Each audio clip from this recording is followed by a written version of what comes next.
স্বাগতম।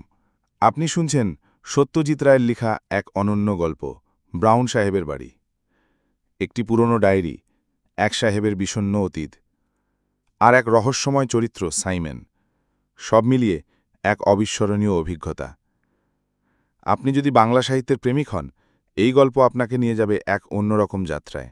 তো চলুন ডুবে যাই অতীতের পৃষ্ঠায়। ব্রাউন সাহেবের ডায়েরিটি হাতে আসার পর থেকেই ব্যাঙ্গালোর যাবার একটা সুযোগ খুঁজছিলাম। সেটা এলো বেশ অপ্রত্যাশিতভাবে। আমাদের বালিগঞ্জ স্কুলের বাৎসরিক রিইউনিয়নে দেখা হয়ে গেল আমার পুরনো সহপাঠী অনিকেন্দ্র ভৌমিকের সঙ্গে। উনি বলল সে ব্যাঙ্গালোরে ইন্ডিয়ান ইনস্টিটিউট অফ সায়েন্সে চাকরি করছে। বলল, একবার ঘুরে জানা এসে আমার ওখানে, the best place in India, একটা বাড়তি ঘোরও আসে আমার বাড়িতে, আসবি? অনিক স্কুলে থাকতে আমার খুবই বন্ধু ছিল। তারপর যা হয় আর কি, কলেজ হয়ে গেল দুজনের আলাদা। তাছাড়া ও বিজ্ঞান আর আমি আর্টস, দুজনে প্রায় উল্টোমুখ রাস্তা ধরে চলতে আরম্ভ করলাম। মাঝে ও আবার চলে গেল বিলেতে, ফলে ক্রমে দুজনের বন্ধুত্বের মধ্যেও অনেকটা ব্যবধান এসে পড়ল। আর আজ প্রায় 12 বছর পর তার সঙ্গে দেখা। বললাম, গিয়ে পড়তে পারি? কোন সময়টা ভালো? বলল, এনি টাইম। ব্যাঙ্গালোরে গরম নেই। সাদে কি জায়গাটা সাহেবদের এত প্রিয়? তুই যখনই আসতে চাস আসিস, তবে 7 দিনের নোটিশ পেলে ভালো হয়। যাক, তাহলে ব্রাউন সাহেবের বাড়িটা দেখার সৌভাগ্য হলেও হতে পারে। কিন্তু তার আগে সাহেবের ডায়েরিটার কথা বলা দরকার। আমি হলাম যাকে বলে পুরনো বইয়ের পোকা। ব্যাংকে কাজ করে প্রতি মাসে যা রোজগার হয়, তার অন্তত অর্ধেক টাকা পুরনো বই কেনার পিছনে খরচ হয়। ভ্রমণ কাহিনী, শিকারের গল্প, ইতিহাস, আত্মজীবনী, ডায়েরি, কত রকম বই না গত 5 বছরে জমে উঠেছে আমার। পোকায় কাটা পাতা, বার্ধক্যে ঝুড়ি হয়ে যাওয়া পাতা, ড্যাম্পে বিবর্ণ হওয়া পাতা, এসবই আমার কাছে অতি পরিচিত এবং অতি প্রিয় জিনিস। আর পুরনো বইয়ের গন্ধ, এর জুড়ি নেই। অগুরু কস্তুরী গোলাপ হাসনহুনা, মায়া ফরাসি সেরা পারফিউমের সুবাস, এই দুটো গন্ধর কাছে হার মেনে যায়। এই পুরনো বই কেনাই আমার একমাত্র নেশা। আর পুরনো বই কিনতে গিয়েই পাওয়া ব্রাউন সাহেবের ডায়েরিটা। বলে রাখি, এই ডায়েরি কিন্তু ছাপা ডায়েরি নয়, যদিও সেরকম ডায়েরিও আমার আছে। এ ডায়েরি একেবারে খাগের কলমে নেঠা, আসল ডায়েরি। লাল চামড়ায় বাঁধানো, 350 পাতার রুল টানা খাতা, 6 ইঞ্চি বাই 4.5 ইঞ্চি। মলাটের চারপাশে সোনার জলের নকশা করা বর্ডার, তার মাঝখানে সোনার ছাপার অক্ষরে লেখা সাহেবের নাম, জন মিডলটন ব্রাউন। মলাট খুললে প্রথম পাতায় সাহেবের নিজের হাতে নাম সই, তার নিচে সাহেবের ঠিকানা, Evergreen Lodge, Fraser Town, Bangalore. আর তার নিচে লেখা জানুয়ারি 1858। অর্থাৎ এই ডায়েরির বয়স হল 113। এই ব্রাউন সাহেবের নাম লেখা অন্য আরও খানকতক বইয়ের সঙ্গে ছিল এই লাল চামড়ে বাঁধানো খাতাটা। নাম করা বইয়ের তুলনায় দাম খুবই কম। মকবুল চাইল 20, আমি বললাম 10, শেষটায় 12 টাকার বিনিময়ে বইটা আমার সম্পত্তি হয়ে গেল। ব্রাউন যদি নামকরা কেউ হতেন, তাহলে এই বইয়ের দাম 1000 টাকা হতে পারত। ডায়েরিটাতে তখনকার দিনে ভারতবর্ষে সাহেবদের দৈনন্দিন জীবনের বাইরে আর কিছু জানতে পাব এমন আশা করিনি। সত্যি বলতে কি, প্রথম শখানেক পাতা পড়ে তার বেশি পাইও নি। ব্রাউন সাহেবের পেশা ছিল স্কুল মাস্টারি।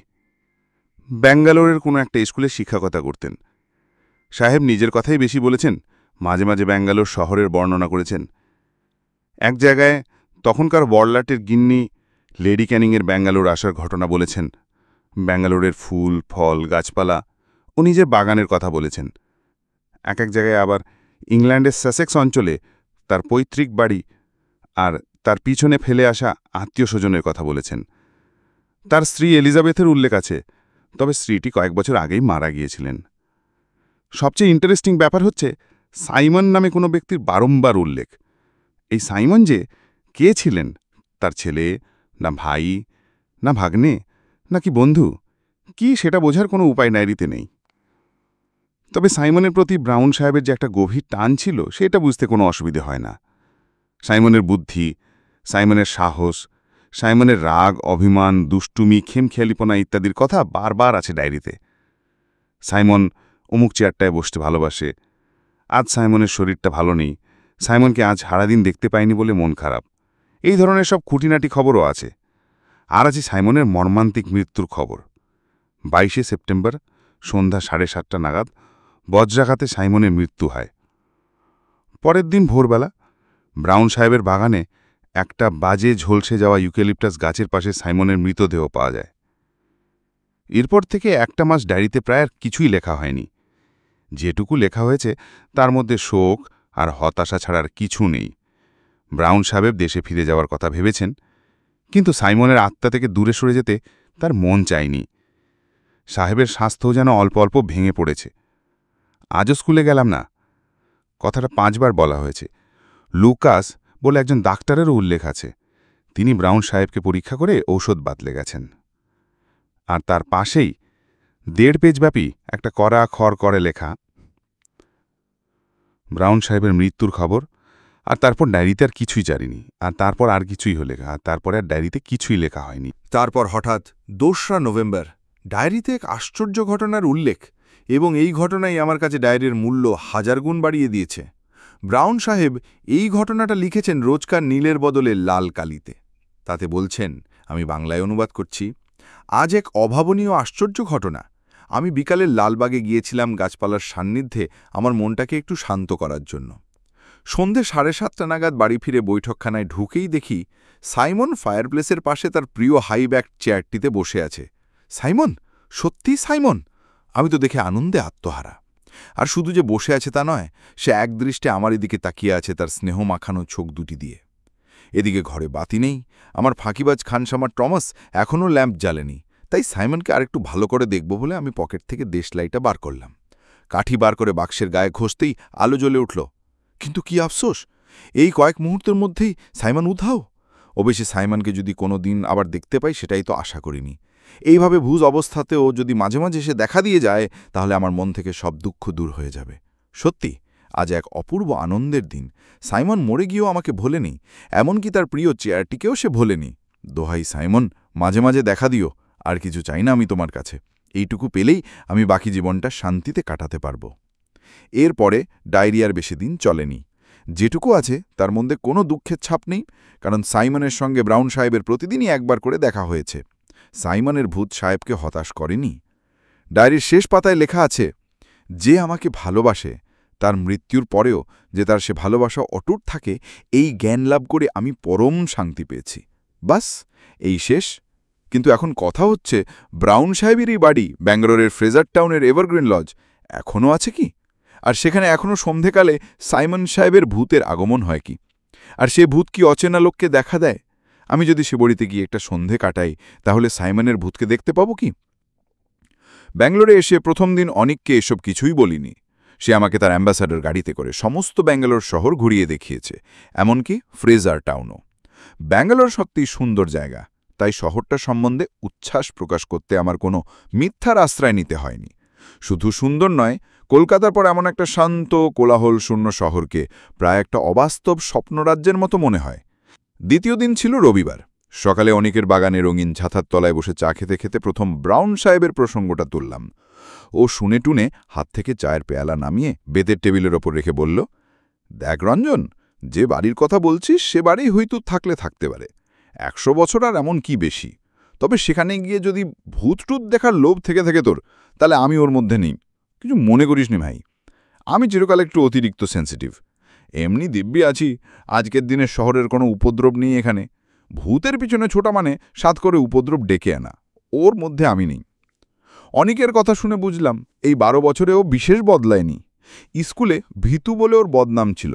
মনে পড়ল একবার আমাদের ক্লাসেরই জয়ন্ত আর আরও কয়েকটি ডানপিটে ছালে ওকে এক সন্ধ্যায় বালিকান সার্কুলার রোডের রাইডিং স্কুলের কাজটাতে আপাদমস্তক সাদা কাপড় মুড়ি দিয়ে ভয় দেখিয়েছিল। অনেকেই ঘটনার পর দুদিন স্কুলে আসেনি এবং অনেকের বাবা নিজে হেডমাস্টার বীরেশবাবুর কাছে এসে ব্যাপারটা নিয়ে কমপ্লেন করেছিলেন। আমি এ বিষয়ে কিছু বলার আগেই অনেক হঠাৎ বলে উঠল, তবে নেহাতি যদি তোর যেতে হয় তাহলে সঙ্গীর অভাব হবে না। আসুন মিস্টার ব্যানার্জি। পিছন ফিরে দেখি একটা বছর 45 ভদ্রলোক অনেকের বাগানের গেট দিয়ে ঢুকে হাসি মুখে আমার দিকে এগিয়ে আসছেন। বেশ বলিষ্ঠ চেহারা, প্রায় 6 ফুট হাইট, পরনে ছাইরয়ের হ্যান্ডলুমের প্যান্টের ওপর গাঢ় নীল টেরিলেনের বুশ শার্টের গলায় সাদা কালো বাটিকে ছোপ মারা সিল্কের মাফলার।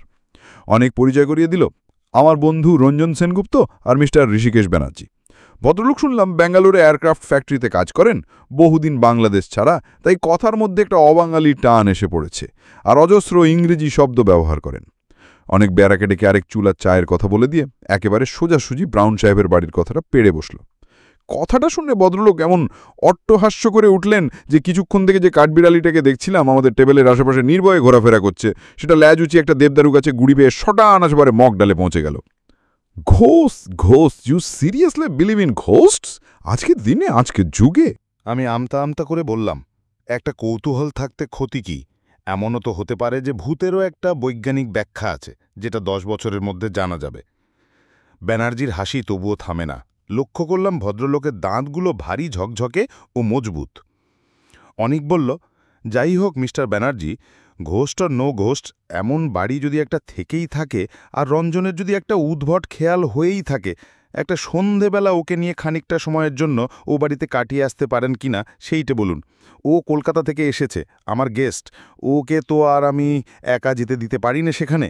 আর সত্যি বলতে কি, আমি নিজে মানুষটা একটু অতিরিক্ত, যাকে বলে সাবধানী। আমি যদি নিয়ে যাই তাহলে বোধহয় ওর সুবিধের চেয়ে অসুবিধেই হবে বেশি। মিস্টার ব্যানার্জি তার শার্টের পকেট থেকে একটা বাঁকা পাইপ বার করে তার মধ্যে তামাক গুজতে গুজতে বললেন, আমার আপত্তি নেই, তবে আমি যেতে পারি কেবল একটা কন্ডিশনে। আমি সঙ্গে শুধু একজনকে নেব না, দুজনকেই নেব। কথাটা শেষ করে ব্যানার্জি আবার হাসলেন, আর তার ফলে এবার আশেপাশের গাছ থেকে 4-5 রকম পাখির চিৎকার ও ডানা ঝাপটানির আওয়াজ শোনা গেল।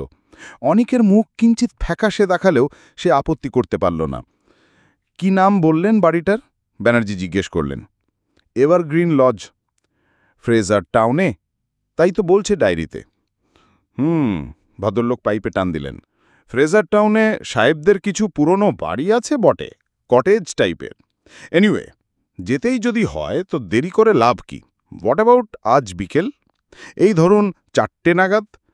ইঞ্জিনিয়ার হলে কি হবে, মেজাজটা একেবারে পুরো দস্তুর, মিলিটারি এবং সাহেবি।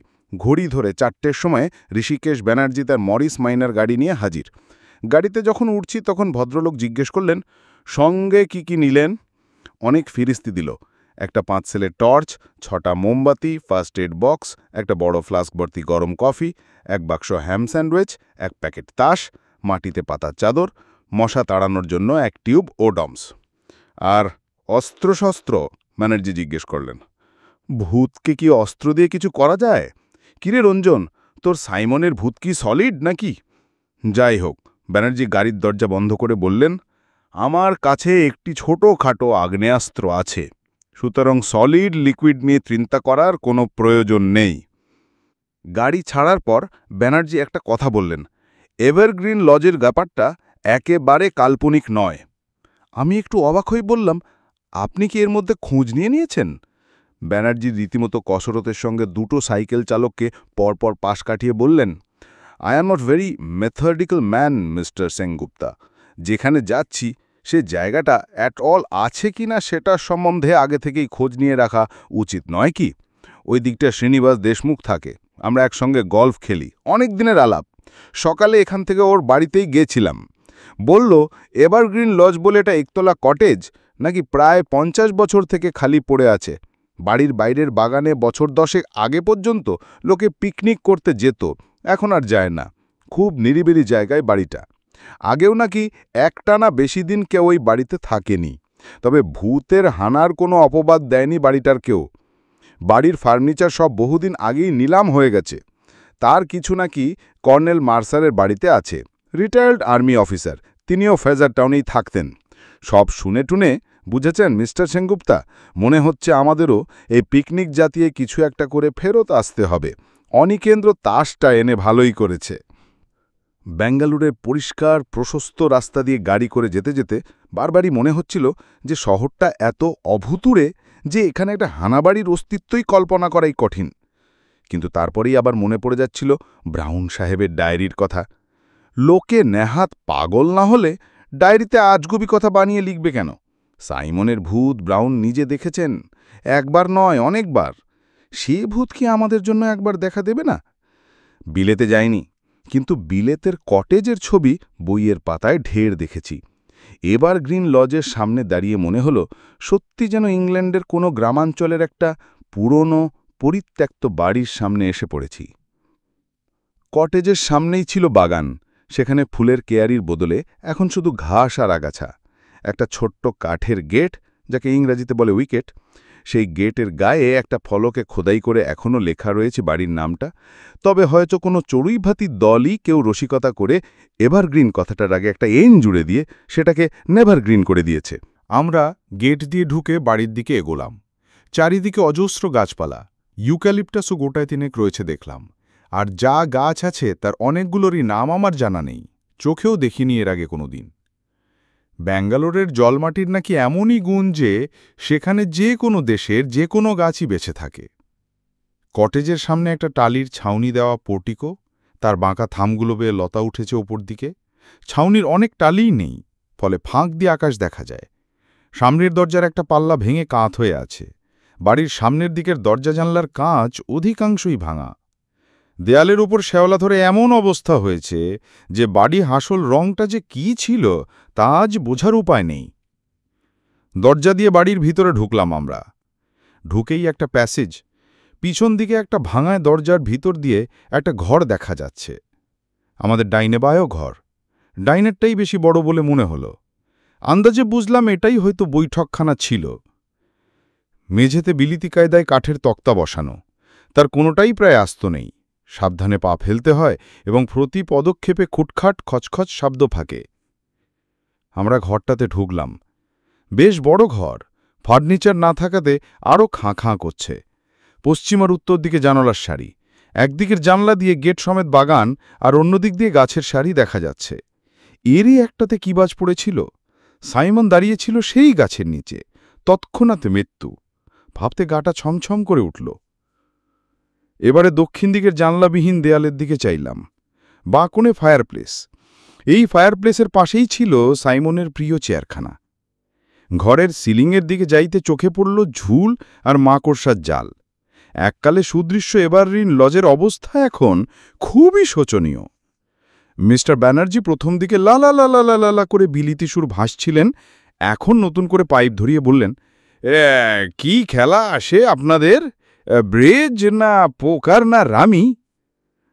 উনি হাতের জিনিসপত্র মেঝেতে সাজিয়ে চাদরটা বিছিয়ে মাটিতে বসতে যাচ্ছিল, এমন সময়টা শব্দ কানে এলো।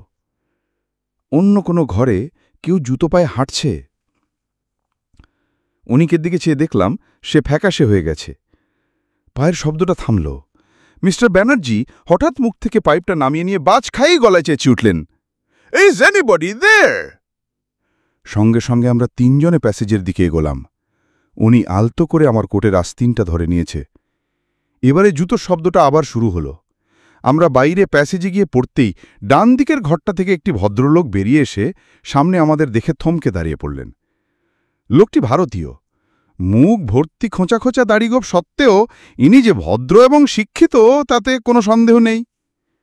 ভদ্রলোক বললেন, হ্যালো। আমরা কি বলবো ঠিক বুঝতে পারছি না।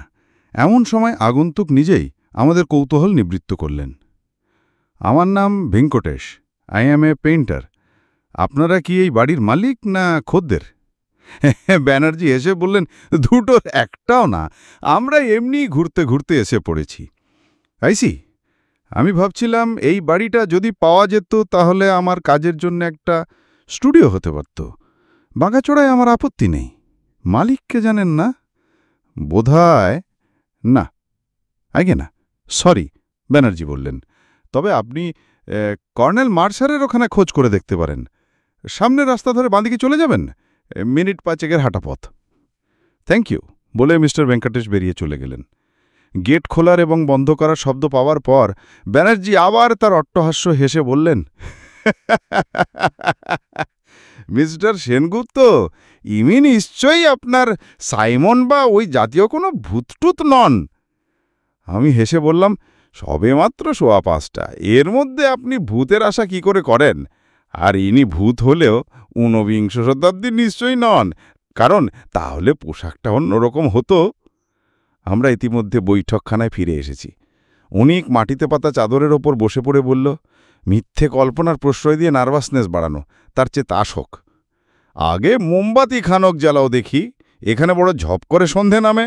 দুটো মোমবাতি জ্বালিয়ে কাঠের মেঝেতে দাঁড় করিয়ে ফ্লাস্কের ঢাকনিতে কফি ঢেলে তিনজনে পালা করে খেয়ে নিলাম।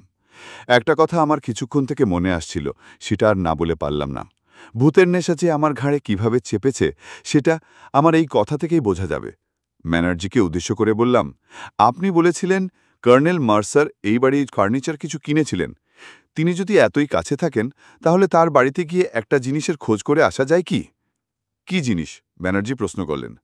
একটা বিশেষ ধরনের হাইব্যাকড চেয়ার। অনেকজন একটু বিরক্ত হয়েই বললে, কেন বলতো, হঠাৎ এখন হাইব্যাকড চেয়ারের খোঁজ করে কি হবে? না মানে ব্রাউন সাহেব বলেছেন ওটা নাকি সাইমনের খুব প্রিয় চেয়ার ছিল। সেই ভূত হয়েও ওটাতে এসে বসত। ওটা থাকতো ওই ফায়ারপ্লেসটার পাশে। হয়তো ওটা ওখানে এনে রাখতে পারলে। অনেক বাধা দিয়ে বলল, তুই ব্যানার্জি সাহেবের ওই মরিস গাড়িতে করে হাইব্যাক চেয়ার নিয়ে আসবি, নাকি আমরা তিনজনে ওটাকে কাঁধে করে আনবো? তোর কি মাথা খারাপ হয়েছে? ব্যানার্জি এবার হাত তুলে আমাদের দুজনকেই থামিয়ে দিয়ে বললেন, কর্নেল মার্সার যা কিনেছেন তার মধ্যে ওরকম চেয়ার নেই, এটা আমি জানি। তার বাড়িতে আমার যথেষ্ট যাতায়াত আছে। ওটা থাকলে আমার চোখে পড়ত।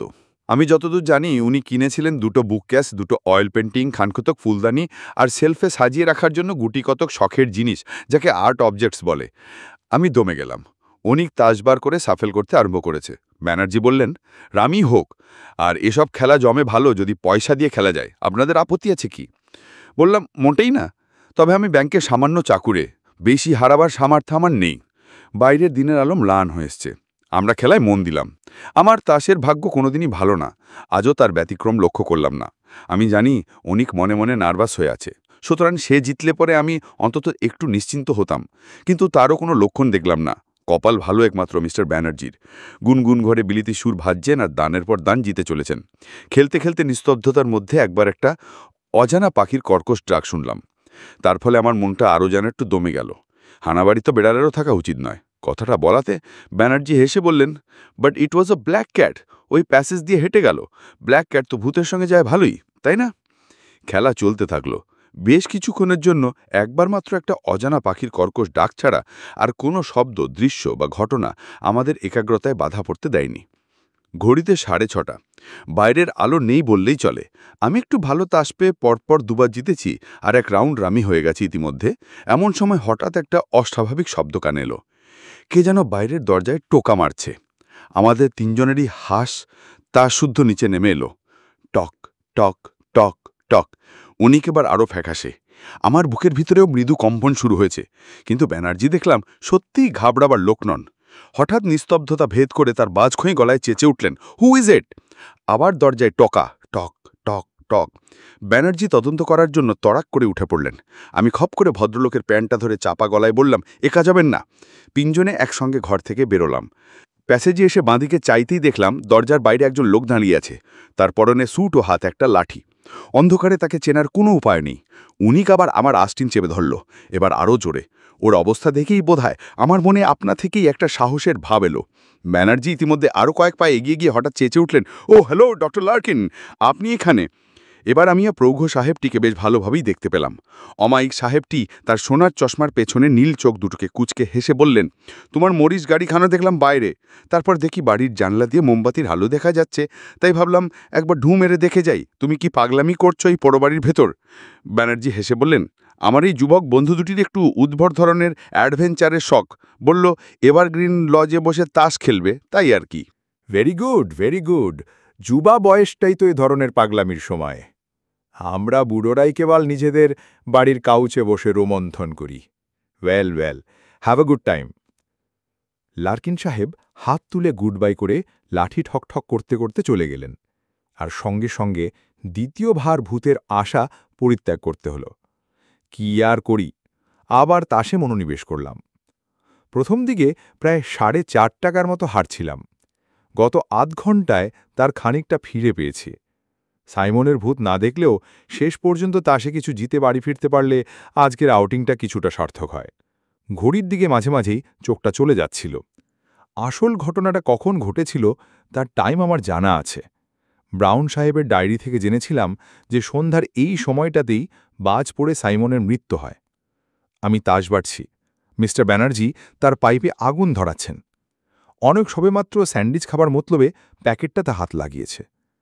এমন সময় তার চোখের চাহনিটা মুহূর্তের মধ্যে বদলে গিয়ে সঙ্গে সঙ্গে তার সমস্ত অঙ্গপ্রত্যঙ্গ আড়ষ্ট হয়ে গেল।